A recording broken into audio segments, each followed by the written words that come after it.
no livro de 1 Coríntios, capítulo 11, no seu versículo 1,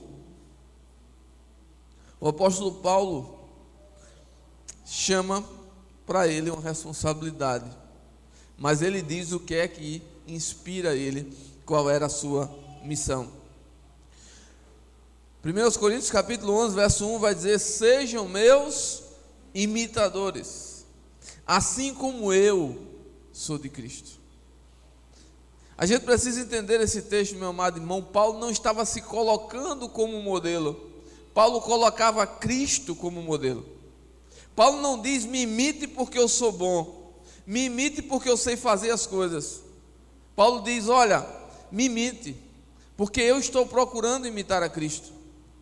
Porque naquele momento havia um discurso de um grupo que eles diziam que era impossível imitar a Deus, que era impossível seguir Cristo da forma que Ele era, porque Ele era Deus. Paulo estava dizendo: olha, se vocês têm esse discurso, então faça o seguinte, me imitem. Olhem para mim e vejam o quanto eu estou tentando. Olhem para mim e vejam o quanto eu estou buscando ser parecido com Ele. Porque Jesus sim era completamente perfeito. Jesus era completamente equilibrado e Jesus dedicava naquele momento todo o potencial que Ele tinha para servir a Deus. Nós vemos que na palavra, Jesus ele era Deus, mas Ele teve uma capacidade de se esvaziar de todo o seu poder e sua glória, se tornando homem. A Bíblia diz que Jesus chorou. A Bíblia conta as angústias que Cristo viveu ali no Getsêmani, a tristeza que ele teve ao saber que o seu amigo Lázaro tinha morrido, porque ele era homem, mas ele também era Deus. Jesus tem a capacidade de usar todo o seu potencial para servir ao Senhor. A Bíblia diz que Jesus era um leão, o leão da tribo de Judá, mas que ele também era um cordeiro, que seria levado mudo ao matadouro. Parece-nos dois extremos, mas isso eu digo para vocês é equilíbrio. É quando eu reúno meu potencial, minha força. O erro do extremo é quando nós pendemos apenas para um. É quando nós somos só leões e não entendemos que temos que ser cordeiros para equilibrar. Jesus, Ele era o alfa e o ômega, o princípio e o fim. E qual é a nossa missão? Orientada pelo apóstolo Paulo: seguir Jesus, procurar ser equilibrado como Jesus era, procurar usar todo o nosso potencial para servir a Deus da melhor forma possível, porque Jesus é o nosso grande exemplo. E eu digo que tem 3 coisas que precisamos aprender com Jesus e colocar em prática na nossa vida. Nós precisamos, por exemplo, ser confiantes,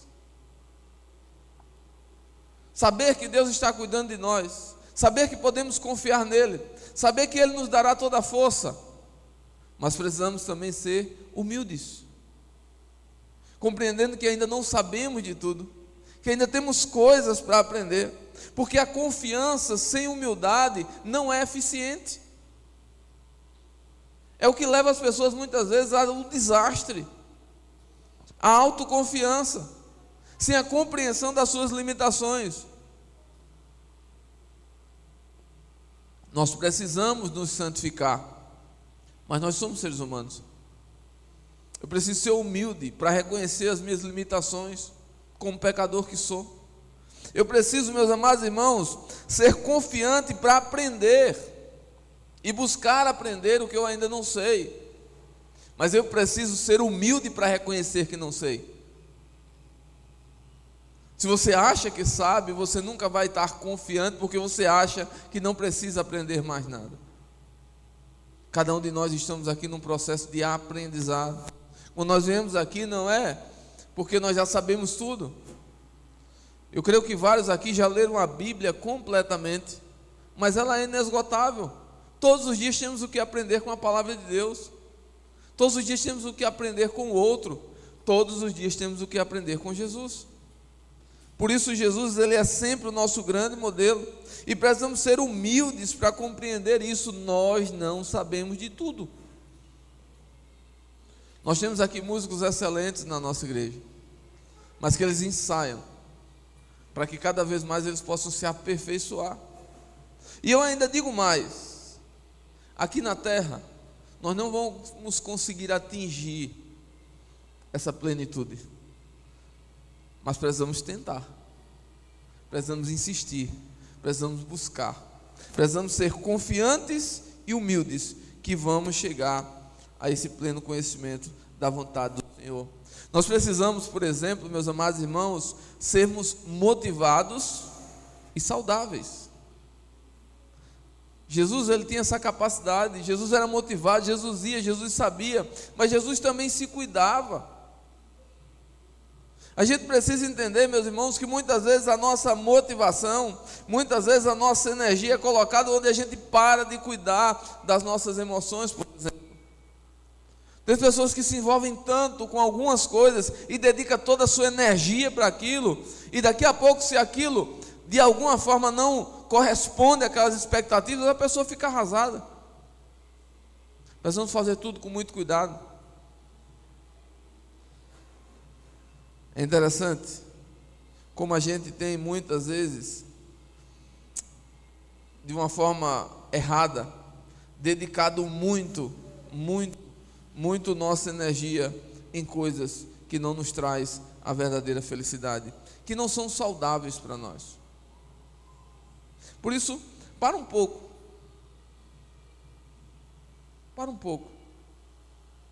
Tenho conversado com algumas pessoas e eu vejo que as pessoas dedicam tanta energia, porque aquilo é o sonho da pessoa. E muitas vezes esse sonho está até atrelado em algumas coisas que Deus está envolvido. Mas parece que aquele sonho está consumindo tanta energia daquela pessoa, que talvez quando chega lá ela não consiga desfrutar do sonho.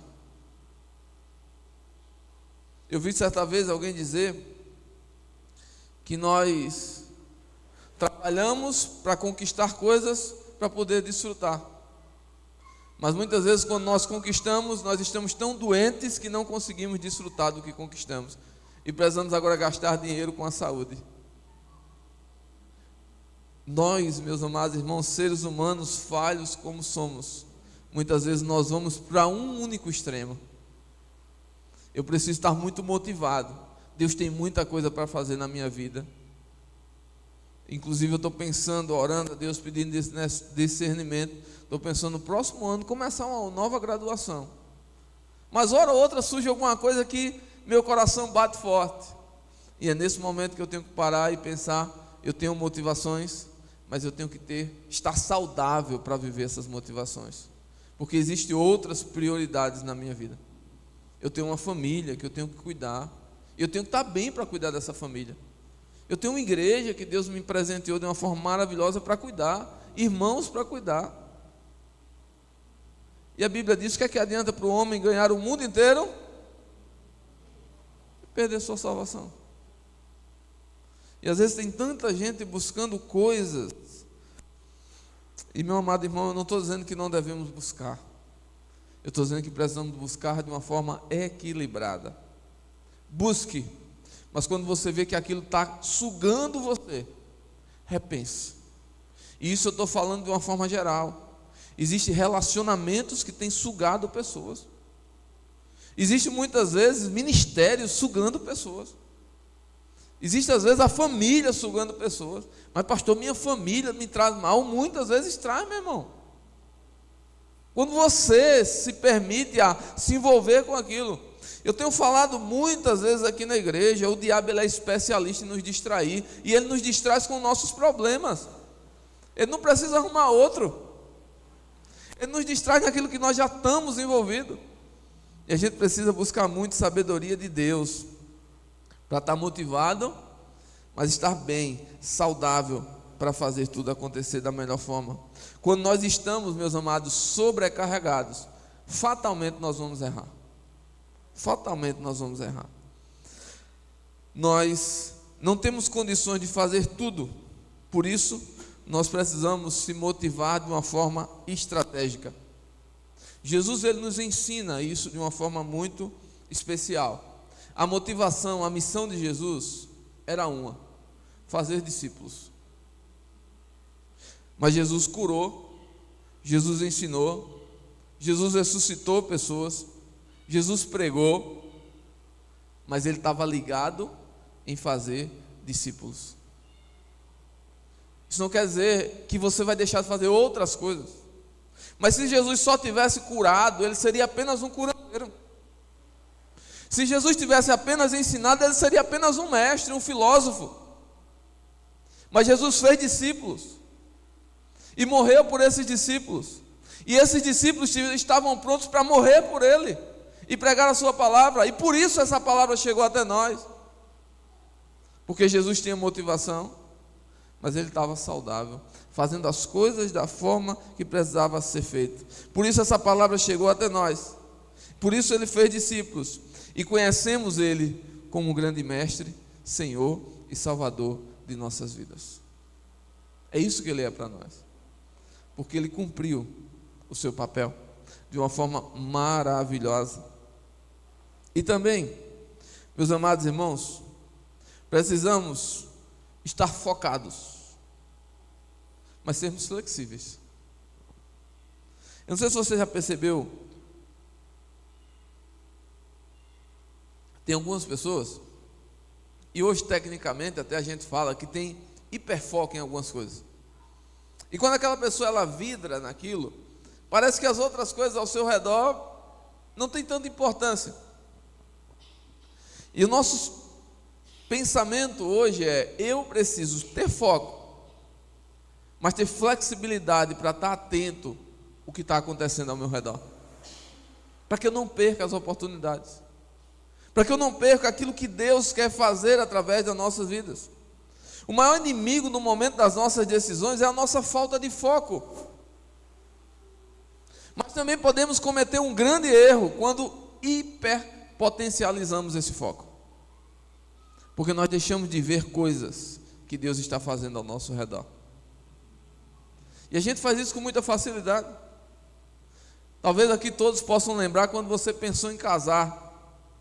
Você colocou de repente um hiperfoco no casamento, você queria uma casa, você precisava de um trabalho, você dedicou toda a tua energia para aquilo.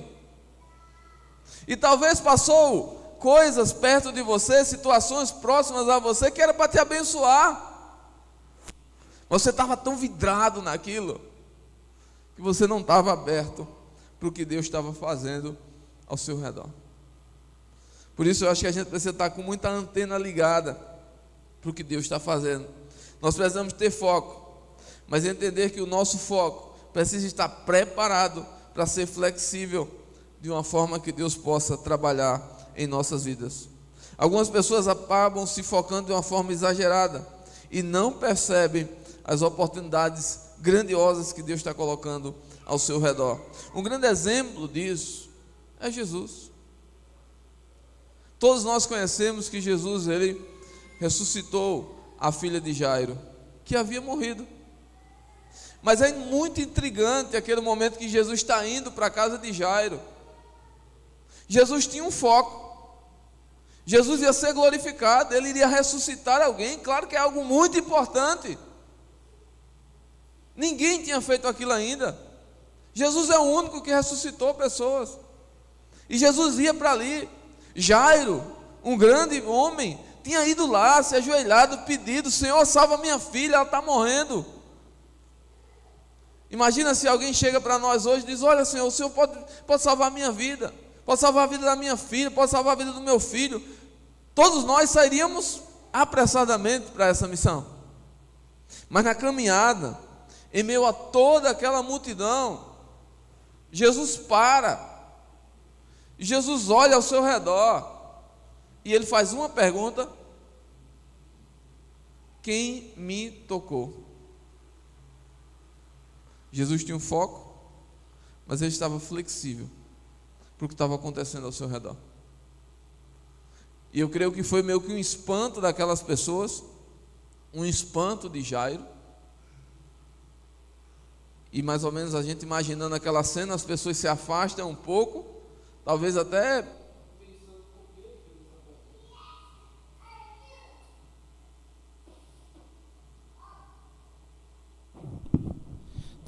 pensando por que ele fez essa pergunta. Mas aí Jesus olha e tinha alguém aos seus pés. E a mulher, que havia 12 anos, com um fluxo de sangue, tinha tocado em Jesus. E ele disse: alguém me tocou porque de mim saiu poder. Deus quer que saia de nossas vidas poder para abençoar a vida das pessoas, que muitas vezes não está no nosso foco. Muitas vezes não é o nosso objetivo principal, mas que Deus quer nos usar para abençoar essas vidas. A gente precisa estar atento, porque o nosso Deus, Ele é poderoso e maravilhoso. E Jesus é glorificado porque ressuscitou a filha de Jairo, mas Ele é glorificado em meio àquela multidão, porque Ele restaurou a vida daquela mulher. Então, meus amados irmãos, Deus quer usar todo o nosso potencial, e só quem pode atrapalhar isso somos nós. Se nós formos simplesmente para um extremo e deixar de lado aquilo que Deus quer fazer em nossas vidas. Se planejar é muito importante, ter foco é muito importante, mas às vezes a gente precisa parar, olhar ao nosso redor, para se permitir ser usado por Deus para a glória de Deus. E isso não quer dizer que nós perdemos o controle da nossa vida, isso não quer dizer que nós somos desorganizados, isso quer dizer que nós dependemos de um Deus Todo-Poderoso, que faz o que Ele quer, no tempo que Ele quer e da forma que Ele quer. Nada, meu irmão, na minha vida e na sua vida foi por acaso. Nós não nascemos na família que nascemos por acaso. Nós não casamos com as pessoas que casamos por acaso. Nós não estamos neste lugar por acaso. Deus tem um propósito. Ele quer que simplesmente a gente possa fazer a vontade dEle da melhor forma possível. Que nós possamos ser confiantes, mas humildes. Entendemos que estamos num processo de aprendizado. Que a gente possa estar muito motivado, mas que nós não se percamos nessa motivação. Que a gente se cuide, porque a jornada, a caminhada é longa. É interessante que nós não estamos numa corrida de 100 metros, nós estamos numa maratona para a eternidade. Em uma corrida de 100 metros, alguém sai daqui, dá um tiro, daqui a pouco chega lá, ele deu toda a sua energia. Mas na maratona não. Você precisa começar com passos firmes, progressivos e constantes. Porque uma maratona vai demorar 40 quilômetros. E aí você vai precisar de muita energia, de muita força. Eu sei que nós somos tendenciosos, principalmente o texto que lemos, ansiosos, para que as coisas aconteçam de forma imediata. Deus quer que nós sejamos também focados, porém flexíveis, atentos ao que está acontecendo ao nosso redor. Deus tem nos dado essa graça. Por isso, meu amado irmão, minha amada irmã, eu quero que a gente guarde no coração. Deus quer usar todo o nosso potencial.